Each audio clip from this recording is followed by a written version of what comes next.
What's the meaning of adherence? Adherence. Adherence.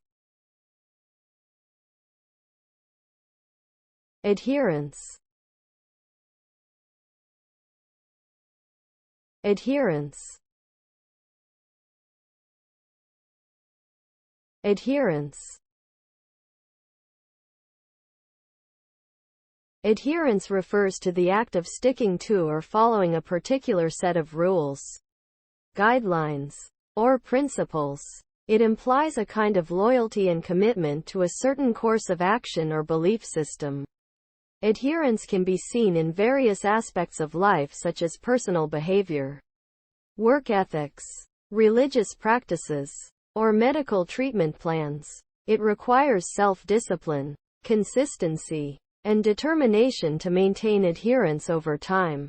Adherence is important because it helps individuals achieve their goals, improve their health, and build trust and credibility in relationships. It also contributes to the overall success and effectiveness of organizations and communities.